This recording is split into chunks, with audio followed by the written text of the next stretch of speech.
Hey gang, Ronan here. As you can see in this game, we've got Alpha Radagast playing the Tier 6 Bayern. I'm going to go in here and address the UI bug that was introduced with update 10.5. Um, this is plainly a ranked match. So we got 7v7.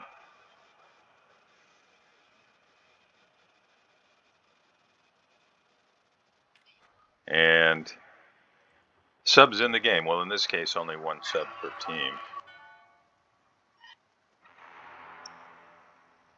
Now, the Bayern, if you are not familiar with the ship, is, I think, fairly typical of the German battleship line in that the guns are not particularly accurate.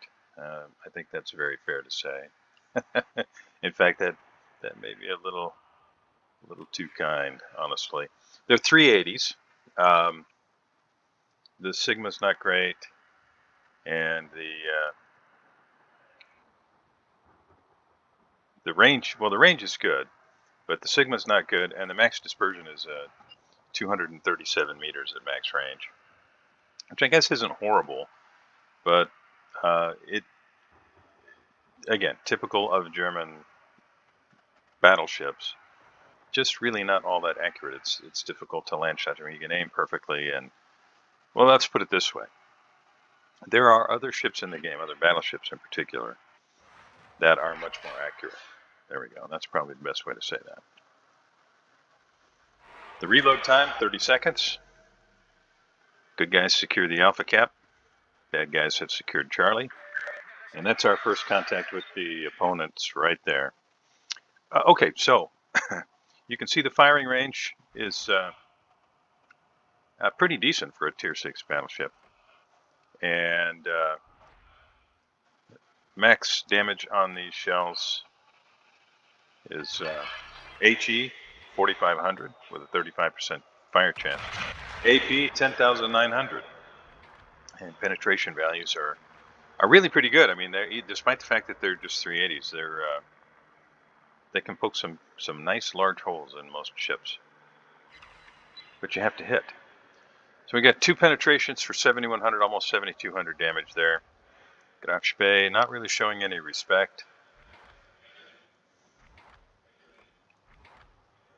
Now I know of at least one player, in fact he's an ICOP player that I've known for 22 years or so at this point, Ramagar, who run, nice shot. Alf picks off the Gaida in smoke. Nice. Ramagar, he likes to set his Bayern up with secondaries, which, you know, it's not for me, but he seems to love it. The secondaries, they don't have a whole heck of a lot of range. The base range is 5.6 kilometers, but if you're playing in a Tier 6 match and you're not up tiered into Tier 8, I guess it could be really fun. He seems to really like it. So the good guys, the Trento and Egel on the good guys team, pretty banged up. The bad guys, Molotov's taken some damage, and the Molotov is very squishy. And our hero, he took out that Gaida like it was nothing. Yikes! Okay, Citadel on the Graf Spee. Normandy follows that up and finishes him off. And I'm guessing that, what is his name, Cestus 333, might have a little more respect for Battleship AP the next time he takes that ship into a game. New Mexico making the same mistake, just sailing just bold as can be broadside to both the Normandy and the Bayern here.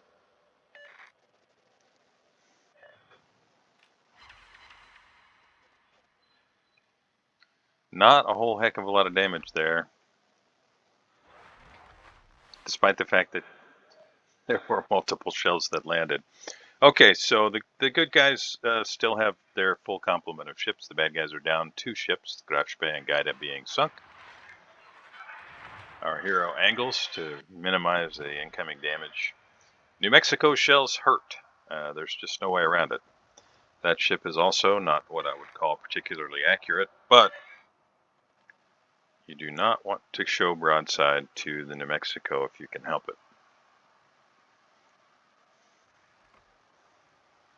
And it looks to me like Alf is about to get a nice shot on the Molotov. And with these shells, if he hits, it probably will sink the Molotov.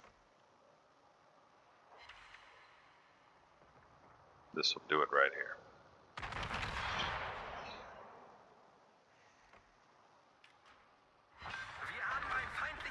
That's it. Nicely done. That's 2 ships sunk. Not a whole lot of damage, but hey, all the ships are tier 6. Now, about the Molotov. Molotov has basically what amounts to tier 9 guns, but it has really made a paper, and it handles worse than some battleships. So if you are showing any side to anyone, which happens a lot if you push in at all, pretty much anybody who knows the game knows, okay, I've got to make that Molotov my target, because it is not hard to blap a Molotov. Kind of the trade-off that Wargaming made. You can have these really incredible guns, but you're going to be a glass cannon. Good guys, courtesy of the U-69, secured the Bravo cap and continue to expand their lead. Good guys, still yet to lose a ship. Some chip damage on the New Mexico. Trento is chasing down the ISA over there. ISA is going to try and torpedo the Trento, but he might be torpedoing himself. No, he definitely is banging up that Trento. Trento can get the torpedoes away. The ISA is probably going to get hit.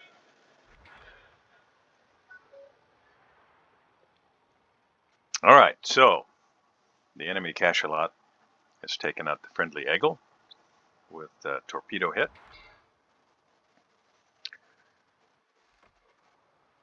ISA secondaries do finish off the Trento. And this game has a slightly different complexion.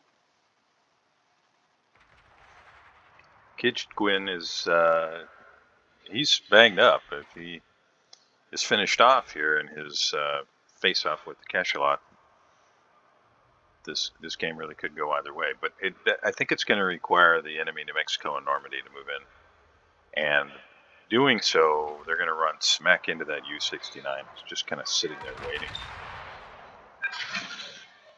Normandy's pushing in, Alf's pushing in. It's going to be really tough for the bad guys to have any chance here.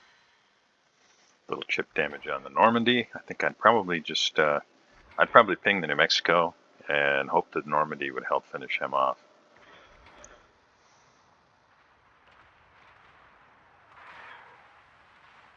Normandy puts shots out on the red Normandy. You can see the U-69's torpedoes headed for the New Mexico. Don't know whether the New Mexico's been pinged and whether these are going to be Citadel shots, but he did take a little damage there.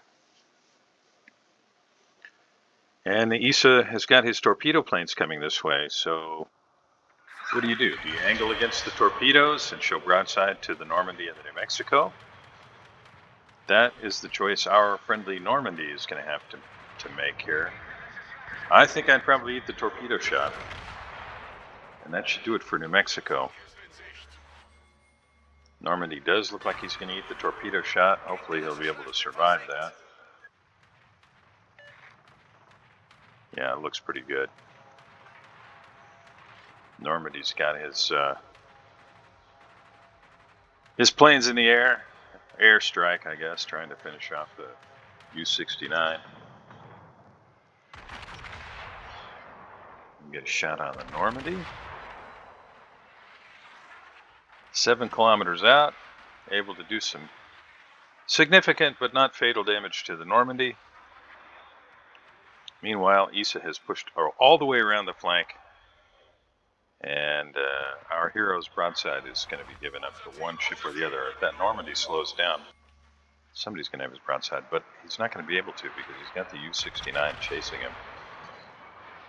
That looks good.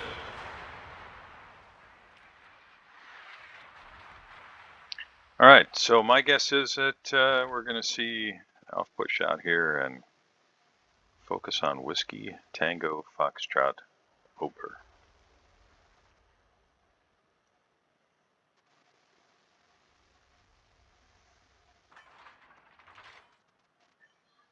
This game looks firmly in the bag for the good guys at this point.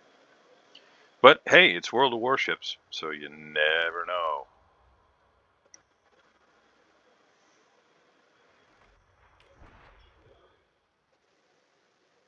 Also typical of German battleships. Difficult to citadel. Not impossible, but difficult.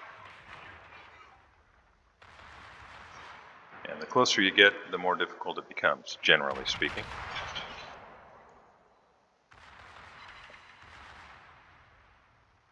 Most of the German battleships have a pretty decent turtleback scheme. To be honest, I'm not really remembering exactly how the Bayern is set up, but it's pretty tanky. Let's just suffice to say that. All right, maneuvering to try and avoid some of these torpedoes. One lands home, but no flooding. ISA just showing zero respect, running completely broadside, basically at a right angle, just begging to be citadeled and sunk. And somebody is going to oblige him. You can see he's turning in now, but it's way too late. This next volley will almost certainly be enough to finish him off. And it is. Thanks for watching. See you next time.